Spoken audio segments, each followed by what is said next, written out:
میری آنکھیں بند تھیں اور میں اپنا سانس روکے ہوئے تھی جب مجھے لگا کہ اس کی مونچھیں میرے چہرے پہ چبھتی ہوئی محسوس ہوئیں۔ آج تو جی چاہ رہا ہے کچا ہی کھا جاؤں جی آپ کو، بڑا ٹوٹ کے پیار آ رہا ہے، مگر وعدہ کیا تھا آپ سے کہ کچھ نہیں کہوں گا۔ یہ کہہ کے اس نے مجھے چھوڑ دیا۔ مجھے ابھی بھی لگ رہا تھا کہ میں اس کی مضبوط گرفت میں ہوں۔ میرے چہرے پہ اس کے ہونٹ سفر کر رہے ہیں۔ میں بری طرح سے جھرجھری لے کے رہ گئی تھی۔ کہنے لگتا ہے نیلا رنگ بنا ہی آپ کے لیے ہے۔ میں جلدی سے الماری کے پاس گئی اور کپڑے نکال کے واش روم میں چلی گئی۔ سرد موسم میں بھی میں شاور کے نیچے کھڑی تھی۔ خود سے گھن کا احساس ہو رہا تھا۔ ایک بدمعاش کی قربت نہیں، ہرگز نہیں۔ میں پھوٹ پھوٹ کے اپنی بے بسی پہ روئی تھی۔ مجھے آج تک یہ سمجھ نہیں آیا میرے نصیب میں یہ شخص کیوں لکھا گیا۔ ایک بدمعاش گنڈا، کاش کہ کوئی شریف انسان ہوتا۔ سب سے بڑا مسئلہ میرے لیے یہ پیدا ہو چکا تھا کہ اس شخص کو کب تک خود سے دور رکھ سکتی ہوں، کیونکہ اس کی جرت بڑھتی جا رہی تھی اور میں اسے روک نہیں سکتی تھی۔ یہ سوچ کر کہ کل کو میرے پیدا ہونے والے بچوں کا مستقبل کیا ہوگا، میں اندر سے لرز کے رہ گئی تھی۔ کیا وہ بھی گلی کے گنڈے بدمعاش بنیں گے؟ یہ سوچ سوچ کے میرے آنسوؤں میں روانی آئی۔ دروازے پہ دستک ہوئی۔ میں بری طرح سے چونک اٹھی۔ ادن جی، دسمبر کا مہینہ ہے، جی ٹھنڈے پانی سے نہانا ٹھیک نہیں ہے آپ کے لیے، کہیں بخار نہ ہو جائے، باہر آؤ جی۔ میں نے دل میں سوچا کاش ہو جائے اور میں اس بخار سے مر جاؤں۔ سردی تو مجھے واقعی لگ رہی تھی، ٹھنڈا پانی تھا۔ میں نے جلدی سے خود کو صاف کیا اور کپڑے تبدیل کر کے باہر آ گئی۔ اپنے بالوں کو میں نے تولیے سے لپیٹ رکھا تھا۔ میں اس کے سامنے بال کھولنا ہی نہیں چاہتی تھی۔ میں باہر آئی تو میری آنکھوں کو دیکھ کے وہ صوفے سے اٹھ کے میرے پاس آ گیا۔ آپ روئی ہو جی؟ میں نے غصے سے رخ بدلا۔ کیوں ادن جی؟ عورت تو محبت کی دیوی ہوتی ہے، مرد کی محبت پا کے موم کی طرح پگھلنے لگتی ہے، اور پھر شوہر کی محبت تو عورت کی بادشاہت ہوتی ہے جی۔ جس عورت کو مرد کی محبت مل جائے اسے اپنا آپ ملکہ کی طرح محسوس ہوتا ہے۔ وہ اترائی اترائی پھرتی ہے، خود پہ ناز کرتی ہے۔ آپ کو تو خوش ہونا چاہیے جی، میں مرتا ہوں آپ پہ۔ میں نے کہا افیرہ بھی محبت کرتی تھی تم سے، اس کی محبت نظر نہیں آئی تمہیں؟ اس کی محبت کی کوئی اہمیت نہیں تھی۔ مرد اگر محبت کرے تو اس سے 7 خون معاف۔ وہ جیسے چاہے زبردستی اپنی محبت کو حاصل کر لے کیونکہ وہ طاقتور ہے۔ عورت محبت کرے تو مرد بنا سوچے سمجھے اسے ٹھکرا دے، اس کی محبت کو رد کر دے کیونکہ وہ کمزور ہے۔ کیا قصور تھا افیرہ کا؟ میری بات سن کے کہنے لگا میرے اور اپنے بیچ میں افیرہ کو مت لاؤ جی، مجھ سے بس میری بات کیا کرو۔ میں نے کہا کیوں نہ لاؤں؟ وہ بھی تو اپنی محبت کے لیے تمہارے سامنے روئی تھی، لیکن تم نے ٹھکرانے سے پہلے 1 منٹ نہیں سوچا، اور میں نے اگر تمہیں ٹھکرانا بھی چاہا تو تم نے کوئی آپشن نہیں چھوڑا، صرف اس لیے کیونکہ تم طاقتور مرد ہو۔ تمہیں محبت کرنے کا اور اپنی محبت کو حاصل کرنے کا حق حاصل ہے، چاہے سامنے والی عورت تم سے نفرت ہی کیوں نہ کرتی ہو۔ کہنے لگا کیا جانتی ہو جی آپ افیرہ کے بارے میں؟ آپ اس کے بارے میں کچھ بھی نہیں جانتی، اور میں اس کے بارے میں آپ کو کچھ بتاؤں گا بھی نہیں۔ عادت نہیں ہے جی میری، اس کی بات اس کی حد تک، آپ کی بات آپ کی حد تک۔ میں نے کہا یہ کہو نا کہ جواب نہیں ہے تمہارے پاس۔ جب انسان کے پاس جواب نہیں ہوتا نا تو وہ ایسے ہی بہانے ڈھونڈتا ہے۔ کہنے لگا چلو سمجھ لو جی، جو آپ کا دل میں آئے وہ سمجھ لو میں طاقتور مرد ہوں، میں نے اپنی طاقت کے بل بوتے پہ محبت کو حاصل کیا ہے۔ کیا بگاڑ لوگی جی آپ میرا؟ لہجہ اس کا دھیما تھا لیکن ماتھے پہ بل تھے، لگ رہا تھا غصے میں کہہ رہا ہے۔ میں نے کہا میری بے بسی کا تماشا دیکھ کے بہت اچھا لگتا ہے نا تمہیں؟ کہنے لگا مجھے بحث نہیں کرنی آتی۔ اپنا تکیہ اٹھا کے اس نے صوفے پہ پھینکا اور لیٹ گیا۔ سچائی اسے ہضم کہاں ہونی تھی؟ میرے منہ سے سچ سن کے غصہ ہی تو آنا تھا۔ اگلے دن افیرہ میرے گھر آئی، میرے کمرے میں بلا تکلف آ گئی۔ ابو ذر کی عادت تھی کہ 1 کپڑا نکالتا تھا 3 خراب کر دیتا تھا، اس لیے مجھے آئے روز الماری درست کرنی پڑتی تھی۔ ابھی بھی میں اس کے کپڑے ٹھیک کر کے رکھ رہی تھی۔ کہنے لگی کیا کر رہی ہو تم؟ میں نے کہا میں نے کیا کرنا ہے، کام کر رہی تھی بس۔ وہ بیڈ پہ ہی بیٹھ گئی۔ کہنے لگی یہ ابو ذر کے کپڑے درست کر رہی ہو نا؟ میں نے کہا ہاں، 1 نکالتا ہے 3 خراب کر کے چلا جاتا ہے۔ کہنے لگی عادت ہے اس کی، ہر چیز بکھیر کے رکھ دیتا ہے۔ میں نے کہا ہاں، چیزوں کو بھی اور انسانوں کی زندگی کو بھی۔ میری بات سن کے کہنے لگی ہاں یہ تو اب قسمت ہے تمہاری، اس کے بکھرے ہوئے کو سنبھالو۔ پھر کہنے لگی ایک بات پوچھوں تجھ سے، سچ بتانا۔ میں نے کہا ہاں پوچھو۔ کہنے لگی ابھی تک وہ تمہارے پاس نہیں آیا نا؟ پتہ نہیں اس نے کس بات سے اندازہ لگایا تھا۔ میں نے کہا پتہ نہیں۔ کہنے لگی ایسی بھی کیا بات ہے جو تجھے نہیں پتا؟ مجھے نہیں لگتا کہ تیرے قریب آیا ہے، لحاظ دکھا رہا ہوگا، تیری نظر میں اچھا بننا چاہتا ہوگا۔ شروع کے دن ہے نا، چند نخرے تو اٹھائے گا۔ میں نے کہا میں کیسے اس سے بچ رہی ہوں میں جانتی ہوں افیرا، پتہ ہے تجھے، تو ٹھیک ہی کہتی تھی۔ اس کی سنگت کا سوچ کے مجھے بس گھن آتی ہے۔ جب یہ سوچتی ہوں کہ آخر میرے بچوں کا مستقبل کیا ہوگا تو میرا دل خوف سے ہلکورے مارنے لگتا ہے۔ میری آنکھوں میں آنسو دیکھ کے اس نے میرے آنسو صاف کیے۔ ہاں ڈرنے والی بات تو ہے، اب بدماش کے بچے بدماش ہی تو بنیں گے، کوئی مولوی تھوڑی بنیں گے یا نیک تھوڑی بنیں گے۔ پھر اٹھ کے کھڑی ہو گئی، میرے ہینگر میں لٹکے ہوئے کپڑے دیکھنے لگی۔ اس میں سے اس نے وہی نیلے رنگ کا جوڑا نکالا۔ کہنے لگی یہ بہت پیارا ہے۔ وہ جوڑا پہن کر جو اذیت میں نے برداشت کی تھی، میں سوچ چکی تھی کہ دوبارہ اس جوڑے کو پہنوں گی ہی نہیں، نہ پہنوں گی نہ اسے اچھی لگوں گی۔ کہنے لگی نیلا رنگ تو ویسے بھی اس کا فیورٹ ہے۔ میں نے کہا ہاں لیکن مجھے نہیں پہننا، مجھے نیلا رنگ پسند نہیں ہے۔ کہنے لگی تجھے پسند نہیں ہے تو کیا میں رکھ لوں؟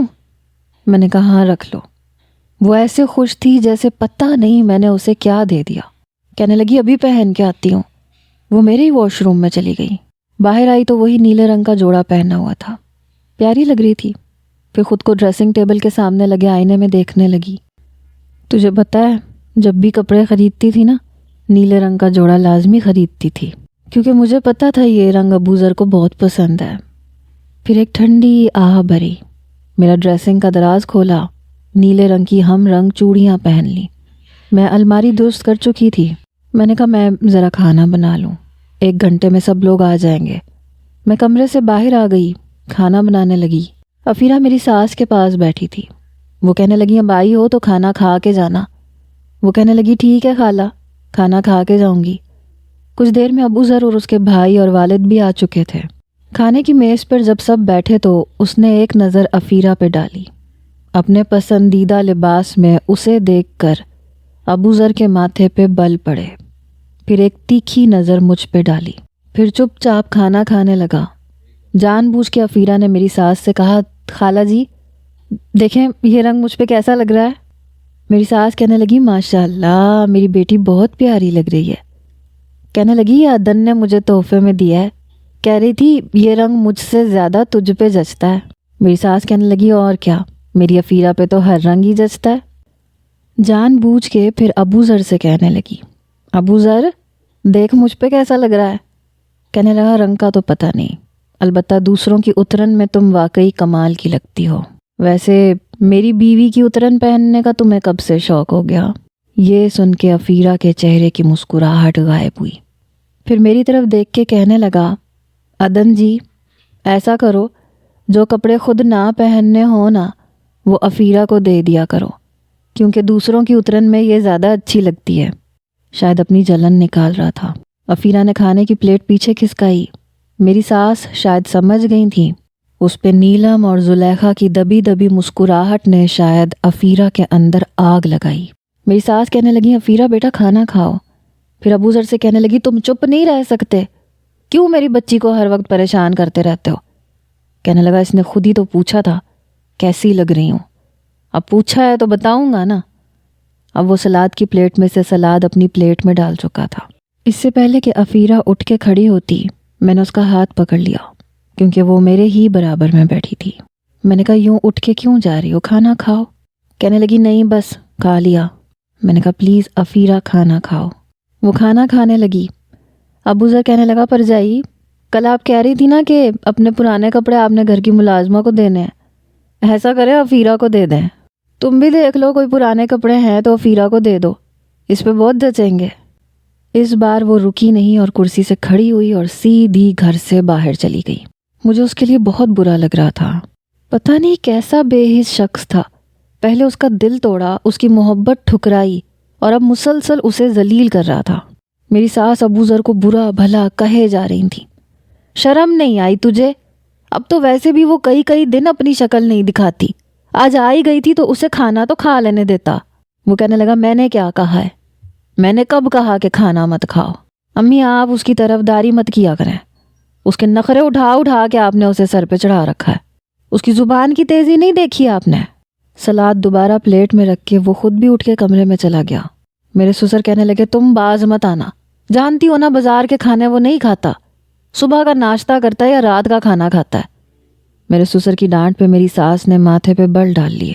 میرے سسر مجھے کہنے لگے بیٹا رات کو ایک گلاس دودھ کا دیسی گھی ڈال کے ابو ذر کو دے دینا۔ میں نے کہا جی۔ میں نے برتن اٹھائے، برتن دھو کے باورچی خانہ صاف کر کے جب میں کمرے میں گئی تو وہ جاگ رہا تھا، شاید میرا ہی انتظار کر رہا تھا، ورنہ سو جایا کرتا تھا۔ کہنے لگا کیا ضرورت پڑی تھی اسے نیلا جوڑا دینے کی؟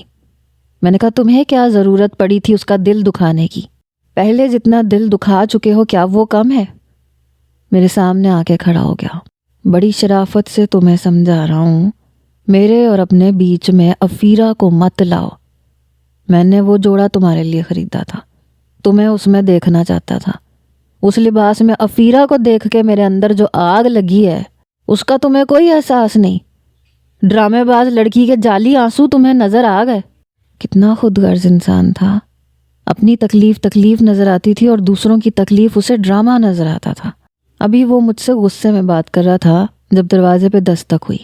ابو ذر باہر چل، لڑکے آئے ہیں، ہماری گاڑی کے ساتھ توڑ پھوڑ کر رہے ہیں۔ یہ سن کے وہ جلدی سے دروازہ کھول کے باہر گیا، اس کا بڑا بھائی بھی باہر چلا گیا، میں بھی کمرے سے باہر آ گئی۔ ان کی تو ایسی کی تیسی، یہ کہہ کے اس نے دروازہ کھولا۔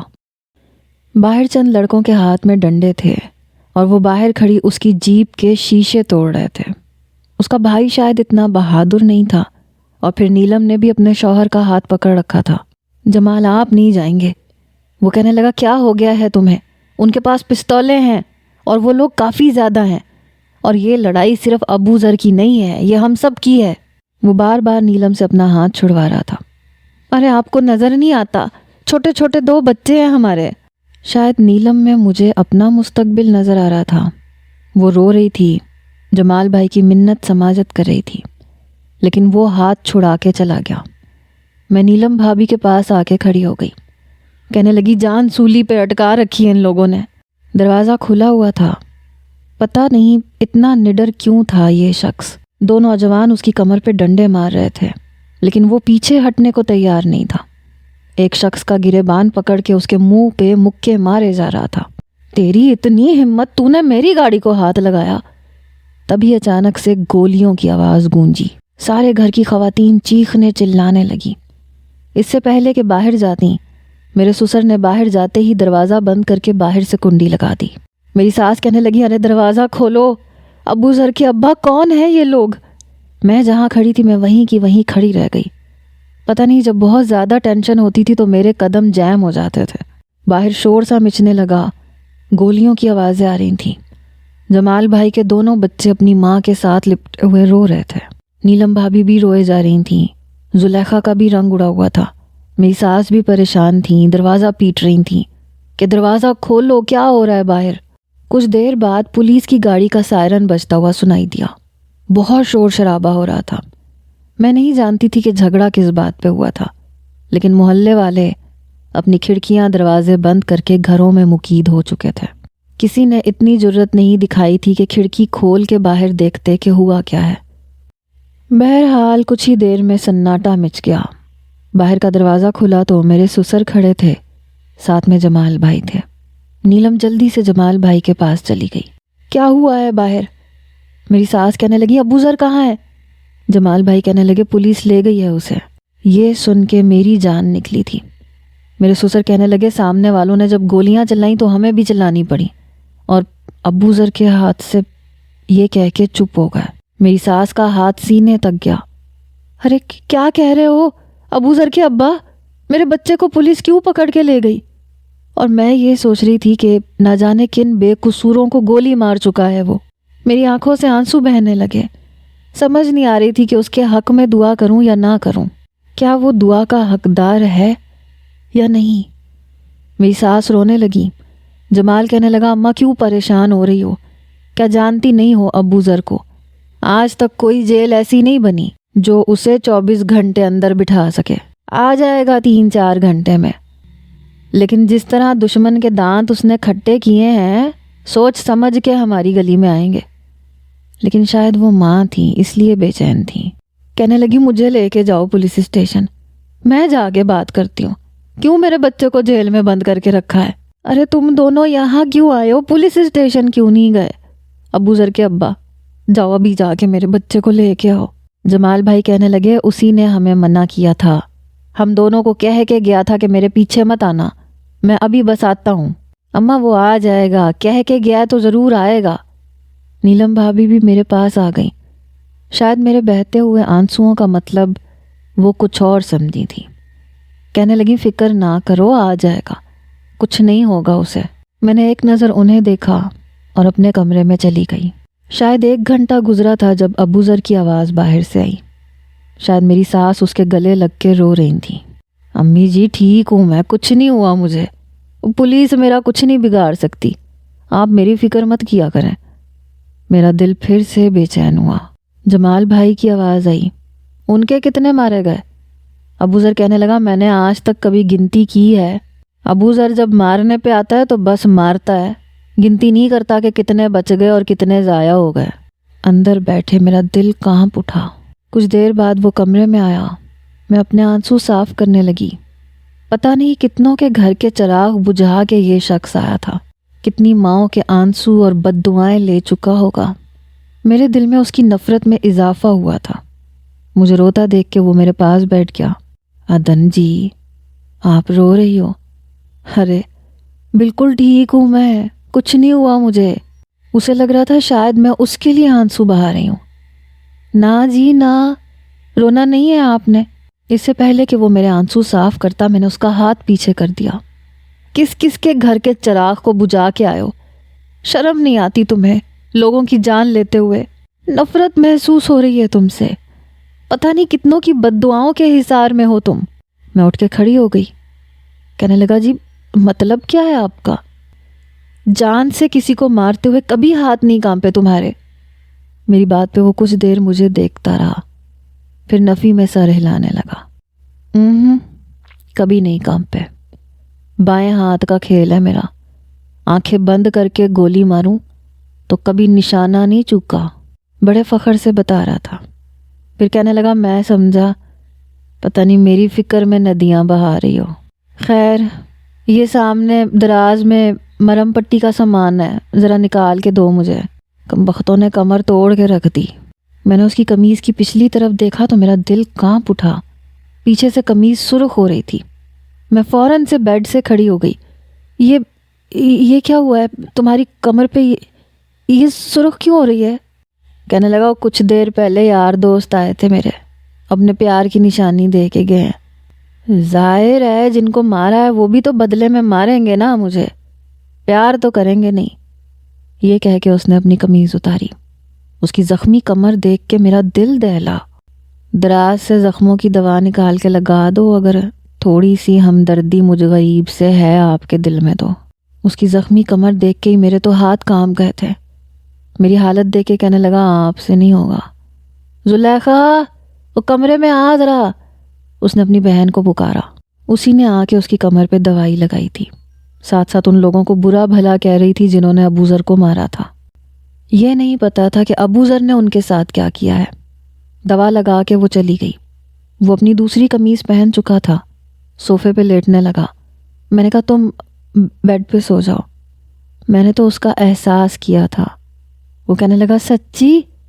میں نے کہا ان زخموں کے ساتھ صوفے پہ سونا مشکل ہو جائے گا، میں صوفے پہ سو جاتی ہوں۔ میری بات سن کے کہنے لگا اچھا، میں سمجھا شاید میری بیوی کو عقل آ گئی ہے، پر نہیں جی، ابو ذر اتنا بھی قسمت کا دھنی ابھی نہیں ہوا، آپ ہی سوگی جی بیڈ پہ۔ وہ صوفے پہ لیٹ گیا۔ ہائے بڑا درد ہو رہا ہے، کاش کوئی اپنے ہاتھوں سے میری کمر ہی دبا دے۔ شاید مجھے سنا رہا تھا، لیکن میں بیڈ پہ لیٹ گئی۔ شاید اسے واقعی درد ہو رہا تھا، وقفے وقفے سے پوری رات وہ درد سے کراہتا رہا۔ صبح تک اسے بخار ہو گیا، ہائے ہائے کر رہا تھا۔ میں اٹھ کے بیٹھ گئی، اس کے پاس آ گئی، اس کی پیشانی پہ ہاتھ رکھا تو آگ میں جل رہی تھی، بہت تیز بخار تھا۔ میں کمرے سے باہر آئی، پانی کا باؤل لیا اور اندر آ گئی۔ اس کی پیشانی پہ پانی کی پٹیاں رکھنے لگی۔ اس نے ایک آنکھ کھول کے مجھے دیکھا، پھر مسکراہٹ اس کے چہرے پہ چھا گئی۔ ذرا سا بخار ہے جی، ہٹ جائے گا جی، کیوں اتنی پریشان ہو میرے لیے؟ اتنی محبت نہ کیا کرو جی مجھ سے، اگر محبت کی عادت پڑ گئی تو مشکل آپ کے لیے ہو جائے گی جی۔ میں نے کہا میں محبت نہیں کرتی تم سے، بس احسان اتار رہی ہوں۔ میری بات پہ اس نے دونوں آنکھیں کھولیں جو بخار کی حدت سے سرخ تھیں۔ کون سا احسان کیا ہے جی میں نے تو آپ پہ کوئی احسان نہیں کیا۔ میں نے کہا مجھے بخار تھا تو تم نے بھی میرا خیال رکھا تھا۔ میری بات پہ مسکرانے لگا۔ وہ احسان نہیں تھا جی، محبت تھی۔ فکر محبت میں ستاتی ہے، آپ شاید محبت کو احسان کا نام دیتی ہو، کہہ کیوں نہیں دیتی کہ ابو ذر ایسا کچھ نہیں ہے جیسا تم سوچ رہے ہو۔ میں کسی بھی غنڈے بدماش سے محبت نہیں کر سکتی، نہ مجھے کبھی ہو سکتی ہے۔ پتہ نہیں کتنوں کی بد دعائیں ہوں گی تمہارے ساتھ۔ وہ کہنے لگا آپ کہتی ہو تو چھوڑ دیتا ہوں جی۔ اس کی بات پہ میں جو رومال پانی میں بھگو رہی تھی، میرا ہاتھ وہیں رکا۔ سچ میں چھوڑ دو گے؟ وہ کہنے لگا ہاں جی، آپ کہو گی تو چھوڑ دوں گا، بس آپ بھی مجھ پہ سے پابندیاں ہٹا دو، محبت دو گی تو بدل دوں گا خود کو۔ بخار میں بھی اسے خود پہ لگی پابندیاں کھل رہی تھیں۔ میں نے کہا میں کسی بھی ایسے شخص کو قریب آنے کی اجازت نہیں دے سکتی جو… اس نے میرے منہ پہ ہاتھ رکھ دیا۔ بہت بولتے ہو جی، بڑا فضول بولتے ہو، وہ بولتے ہو جو میں سننا نہیں چاہتا۔ وہ بولا کرو نا جی جسے سننے کے لیے ابو ذر کے کان ترستے ہیں۔ میں نے اس کا ہاتھ اپنے منہ سے ہٹایا۔ میں نے کہا میں ناشتہ بنا کے لا رہی ہوں، وہ کر لو، پھر میڈیسن کھا لینا اور بیڈ پہ لیٹ جاؤ، شاید کچھ سکون مل جائے۔ نہ جی، بیڈ پہ ابو ذر اسی وقت آئے گا جب آپ مجھ پہ سے پابندیاں ہٹاؤ گی۔ میں نے کہا کرتے رہنا انتظار، میں کبھی بھی نہیں بلاؤں گی۔ یہ کہہ کے میں اٹھ کے چلی گئی، اس کے لیے ناشتہ بنایا، اسے ناشتہ کروا کے میڈیسن دی۔ وہ لیٹ چکا تھا، بخار بھی کافی حد تک کم ہو چکا تھا۔ میں بیڈ پہ جانے لگی تو کہنے لگا عدن جی سر میں بہت درد ہے، اپنے خوبصورت ہاتھوں سے دبا دو جی۔ میں نے کہا میڈیسن دی ہیں تمہیں، ٹھیک ہو جائے گا، مجھ سے امید مت رکھنا کہ میں یوں تمہاری خدمت کروں گی۔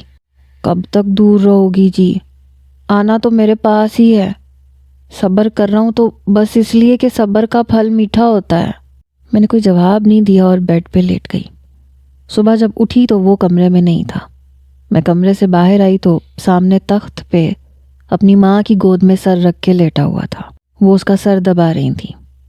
کتنی بار سمجھایا ہے تجھے، افیرہ کو کچھ مت کہا کر، میری بچی کا دل نہ توڑا کر، کیا خبر اس کی نہ لگ گئی ہو۔ وہ کہنے لگا جانے بھی دو اماں، اتنی اچھی نہیں ہے وہ، نہ اتنی معصوم ہے، اور ہاں آج کے بعد وہ میرے کمرے میں جائے نہ عدن کے پاس بیٹھے۔ اپنے الفاظ میں سمجھا دینا اسے، مجھے اچھا نہیں لگتا کہ وہ عدن کے کپڑے پہنے۔ میری ساس کے ماتھے پہ بل پڑے۔ کیوں؟ انوکھی ہے تمہاری بیوی جو افیرہ کے پاس نہیں بیٹھ سکتی؟ انوکھی نہیں ہے، معصوم ہے، اور تھوڑی سی بے وقوف بھی ہے، افیرہ کی باتوں میں آتی ہے، اور افیرہ باز نہیں آتی۔ اسے پہلے ہی میں نے اچھے سے سمجھا دیا تھا، پر شاید اسے سمجھ نہیں آیا۔ اماں اگر وہ باز نہ آئی اور میرا میٹر گھوم گیا تو پھر شکایت نہ کرنا، میں بس خالہ کا لحاظ کر رہا ہوں۔ چل چپ کر، جمعہ 8 دن نہیں ہوئے اس لڑکی کو تمہاری زندگی میں آئے ہوئے، اور تجھے بچپن کے ساتھ کھیلی کزن بری لگنے لگی۔ اماں وہ مجھے بچپن سے بری لگتی ہے، دوغلی کہیں کی۔ رہ گئی بات عدن کی، تو مجھے عدن جی کی معصومیت ہی تو اچھی لگی تھی۔ پتہ ہے آپ کو، پوری رات اس نے میری خدمت کی ہے، میرا سر دباتی رہی، میرے سرہانے بیٹھ کے پانی کی پٹیاں کرتی رہی، پوری رات اس نے اپنی آنکھوں میں کاٹی ہے۔ وہ شاید اپنی ماں کو کچھ زیادہ ہی بتا رہا تھا۔ نہ میں پوری رات جاگتی رہی تھی اور نہ اس کی خدمت کی تھی۔ ہاں تو احسان کیا ہے، بیوی کا فرض ہے۔ میں نے ساس کو سلام کیا تو مجھے دیکھ کے ابوذر ایک دم اٹھ بیٹھا۔ آپ اتنی جلدی کیوں اٹھ گئی جی؟ تھوڑا اور آرام کر لیتی۔ میں نے کہا نہیں، بس نیند نہیں آ رہی تھی۔ اس دن وہ کہیں نہیں گیا، سارا دن گھر پہ ہی رہا۔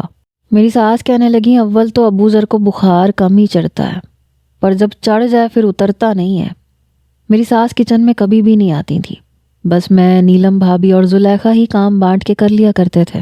مگر آج ابوذر کے لیے وہ خود کھچڑی بنا رہی تھی، اسے اپنے ہاتھوں سے کھلائی بھی تھی۔ جا پتر، ڈاکٹر سے دوائی لے آ، کبھی ماں کی بھی مان لیتے ہیں۔ نہ امی جی، جب آج تک خود ہی ٹھیک ہوا ہوں تو اب بھی ہو جاؤں گا۔ شام کو جب میں اپنے بالوں کو کنگھا کر رہی تھی تو ابوذر اندر آیا۔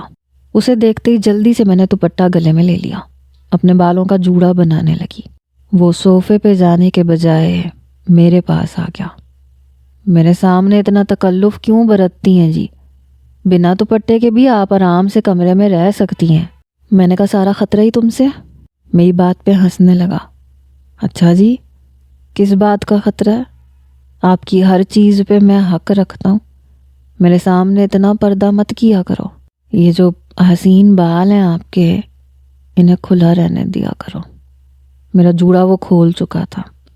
شرمایا مت کرو مجھ سے۔ اس کی نظریں مجھے نروس ہونے پہ مجبور کر دیتی تھیں۔ ناشتہ بنانے کا ٹائم ہو گیا، ہٹو پیچھے، مجھے باہر جانا ہے۔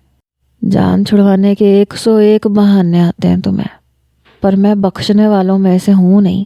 میں دوبارہ سے بال باندھ چکی تھی، تبھی باہر سے نیلم بھابھی نے مجھے پکارا۔ میں کمرے سے باہر جانے لگی۔ سنو، جلدی بات سن کے آنا، کام ہے تم سے۔ میں کمرے سے باہر چلی گئی۔ اس کی نظریں مجھے نروس کر دیتی تھیں۔ میں جلدی سے کچن میں گئی۔ وہ کہنے لگی خالہ آئی ہیں، امی کہہ رہی ہیں کہ چائے عدن سے کہو کہ وہ بنائے، وہ اچھی بناتی ہے۔ میں نے کہا میں بنا دیتی ہوں، ویسے بھی ابوذر کے لیے بنانی ہی تھی۔ چائے کے ساتھ مجھے کباب بھی فرائی کرنے پڑے۔ سب کو چائے دینے کے بعد جب میں کمرے میں گئی تو ہوش اڑ کے رہ گئے۔ ابوذر بیڈ پہ لیٹا ہوا تھا اور اس کے تکیے کے پاس افیرہ بیٹھی اس کا سر دبا رہی تھی، اور وہ آنکھیں بند کیے ہوئے تھا۔ پتہ نہیں کیوں مگر میرے ہاتھ سے چائے کا کپ چھوٹا، چھناک کی آواز پہ دونوں ہی چونکے۔ ابوذر نے جب مجھے سامنے کھڑے دیکھا تو اچھل کے پیچھے ہٹا، پھر افیرہ سے کہنے لگا تم میرے کمرے میں کیا کر رہی ہو؟ وہ کہنے لگی ہائے، بیوی کو دیکھ کے پینترا بدل رہے ہو، ابھی تو خود ہی کہہ رہے تھے کہ سر میں درد ہو رہا ہے، پلیز دبا دو نا۔ میں نے سوچا بیمار شمار ہے، چلو بھلا کر دیتی ہوں۔ میرے تو تن بدن میں آگ سی لگی۔ ابوذر کہنے لگا نہیں نہیں عدن جی، مجھے لگا آپ ہیں۔ فوراً سے بیڈ سے نیچے اتر کے کھڑا ہو گیا۔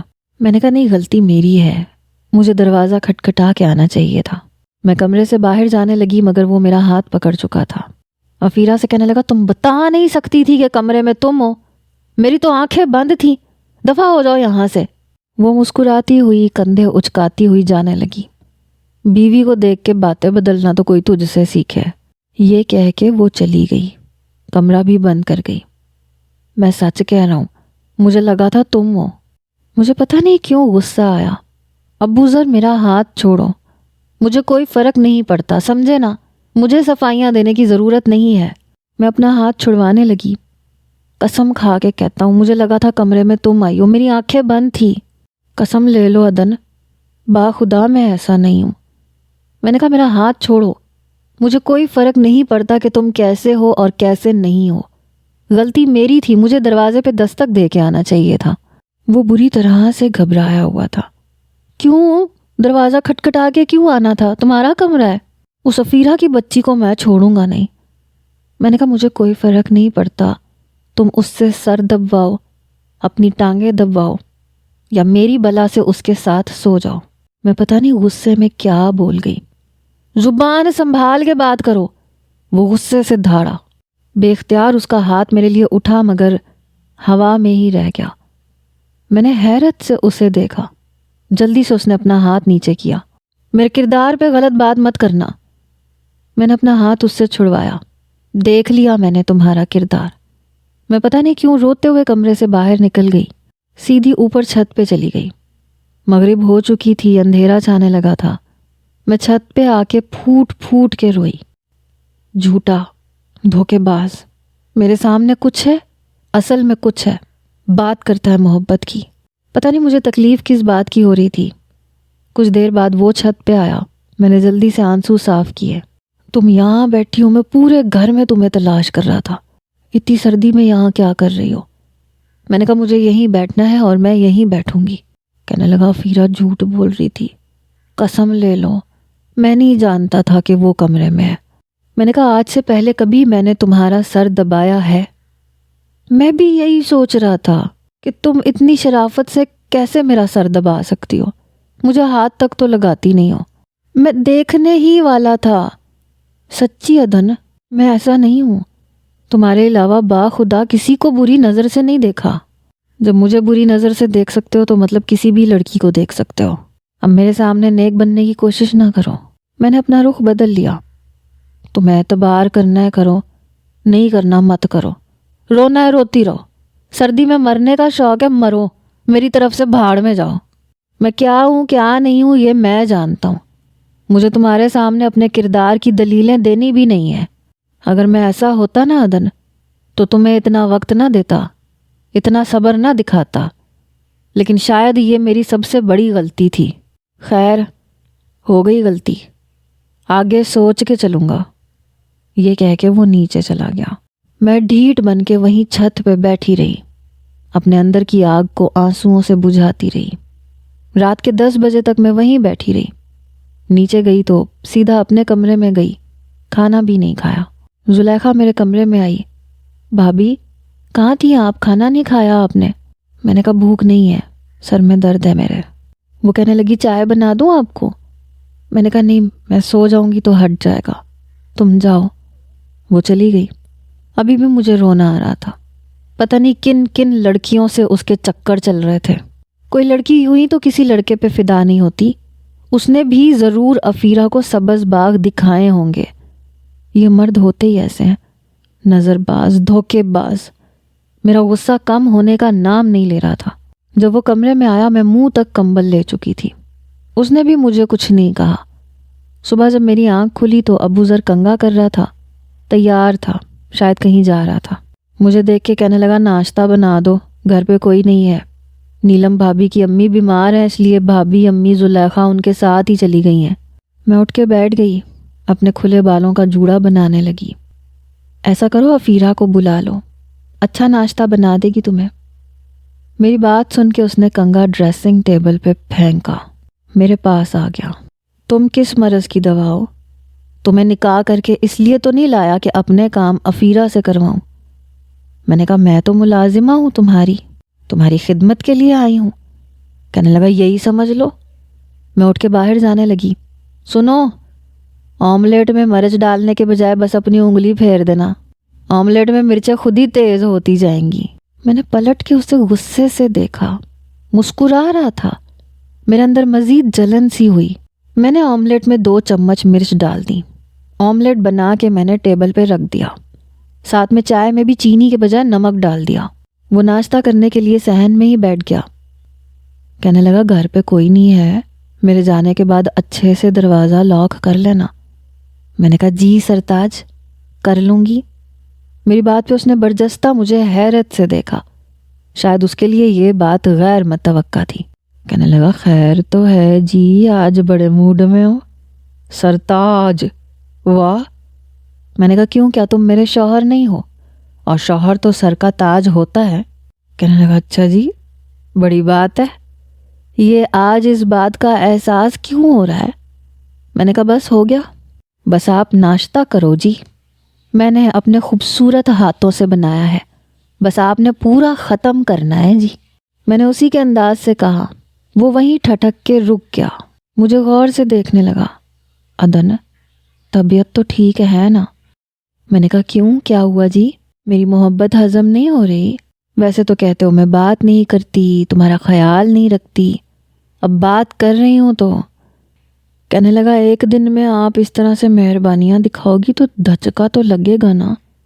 یہ کہتے ہوئے جیسے اس نے نوالا منہ میں ڈالا، سی سی کرنے لگا، جلدی سے پانی کا گلاس منہ کو لگایا اور میری ہنسی نہیں رک رہی تھی۔ بڑے غصے سے مجھے دیکھنے لگا۔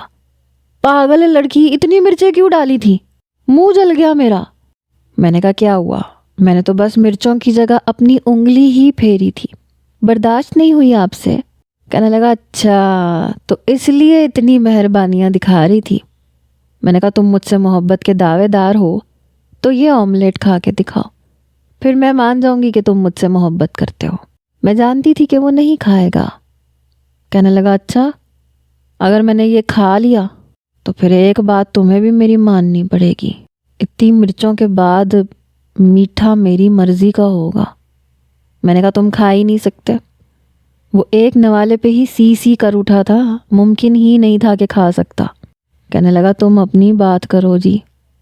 میں نے کہا ٹھیک ہے، پہلے یہ پورا ختم کرو، اگر تم نے یہ نہیں کھایا تو پھر تم بھی میری ایک بات مانو گے، انکار نہیں کرو گے۔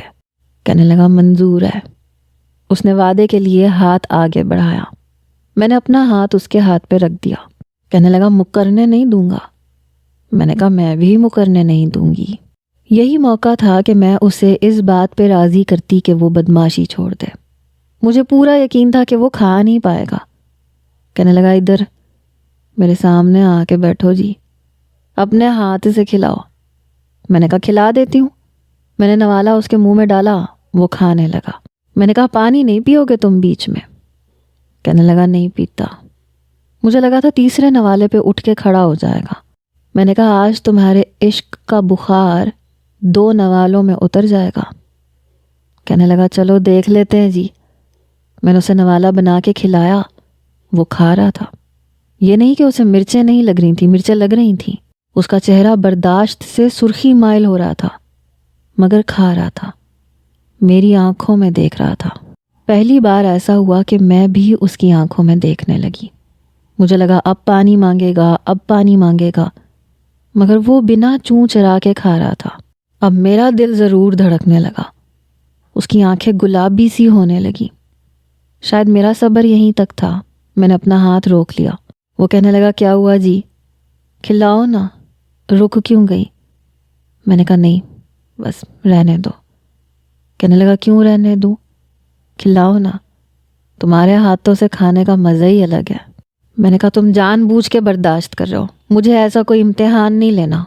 میں نے پلیٹ اٹھائی اور کچن میں لے گئی۔ وہ میرے پیچھے ہی کچن میں آیا۔ کہنے لگا میں کیا سمجھوں، میری محبت کا یقین تمہیں آ گیا؟ تم ہار گئی ہو دن؟ ہرگز نہیں، تم 1 نمبر کے ضدی ہو، اپنی ضد میں کچھ بھی کر سکتے ہو۔ کہنے لگا میری محبت تمہیں ضد لگتی ہے؟ کبھی اچھا بھی سوچ لیا کرو یار، اتنا بھی برا نہیں ہوں میں۔ پھر کہنے لگا تمہیں ضد دیکھنی ہے، چلو آج تمہیں اپنی ضد بھی دکھا دیتا ہوں۔ وعدہ کیا تھا نا تم نے کہ اگر میں یہ آملیٹ کھاؤں گا تو تم مجھے میٹھا میری مرضی کا دو گی۔ میں نے کہا رات کو بنا دوں گی۔ کہنے لگا اس کے لیے کچھ بھی بنانے کی ضرورت نہیں ہے۔ یہ کہہ کے وہ میرے قریب آ کے کھڑا ہو گیا۔ اگلے ہی لمحے میری کمر پہ ہاتھ رکھ کے مجھے خود سے قریب کیا۔ یہ تم کیا کر رہے ہو؟ یہ جو آپ کے گلابی ہونٹ ہے نا عدن جی، کسی میٹھی چاشنی سے کم نہیں ہے، اور مجھے یہی میٹھا چاہیے۔ اس کی بات پہ میرے ہوش گم ہوئے تھے۔ نہیں نہیں نہیں پلیز ابو ذر چھوڑو مجھے۔ ضد دیکھنی ہے نا میری، تو میں بتاتا ہوں ضد کیا ہوتی ہے۔ ابو ذر پلیز۔ میں ملتجی ہوئی مگر وہ باز نہیں آیا، اپنی منمانی کر کے ہی پیچھے ہٹا تھا۔ میں اس کے کندھے پہ مکے برساتی رہی مگر اس نے مجھے چھوڑا اپنی مرضی سے تھا۔ کہنے لگا اسے کہتے ہیں ضد۔ میں رو دینے کو تھی۔ یہ کہہ کے وہ مین گیٹ سے باہر نکل چکا تھا۔ میرا سانس بری طرح سے پھول رہا تھا۔ میں اپنے کمرے میں چلی گئی۔ دل عجیب سے خوف میں مبتلا ہو چکا تھا، پتہ نہیں کیوں، لیکن دل ایک عجیب سی لے میں دھڑکا تھا۔ اور جی تو کیا خیال ہے، اگلی ایپیسوڈ لاسٹ ہونی چاہیے یا اسے لانگ کر دوں؟ ایک ریڈر کا کمنٹ تھا کہ جلد بازی میں ناول ختم مت کیجیے گا، آہستہ آہستہ دونوں میں محبت ہونی چاہیے۔ تو پھر کیا خیال ہے، لانگ کر دوں یا نیکسٹ ایپیسوڈ میں لاسٹ کر دوں؟